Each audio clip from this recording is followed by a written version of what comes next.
propre publicité. C'est vous qui avez organisé ce colloque, c'est vous qui le Oui, on présidez. va dire le contraire, oui. Et pourquoi ce colloque justement?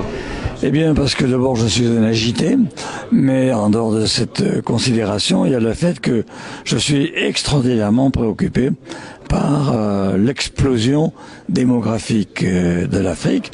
Et avec toute la sympathie que je porte aux Africains, je crains que cela ne se traduise par un débordement humain, c'est-à-dire des courants migratoires écrasants et qui vont, je serai brutal, tuer la civilisation européenne.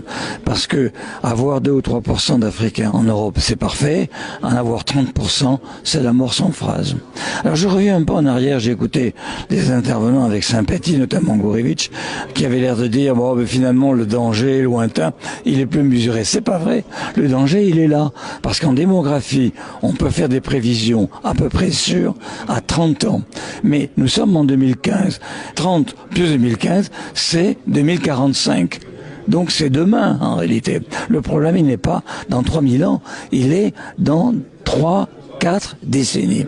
Et c'est la raison pour laquelle il faut réagir maintenant. D'ailleurs, ce que je propose, ce n'est pas de larguer des bombes atomiques sur l'Afrique.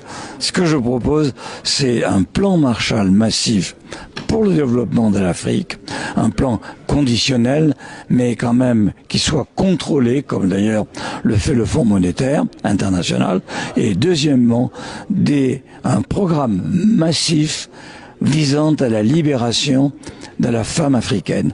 La condition féminine en Afrique, qu'on le veuille ou non, est abominable. Elle l'est encore abominable. Or, c'est la femme africaine qui détient la clé de l'avenir du continent.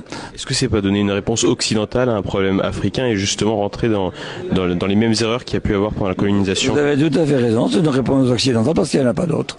C'est un problème africain parce que c'est pas le nôtre. Nous, c'est l'inverse. Nos femmes n'ont pas assez d'enfants et on leur reproche avec suffisamment de force.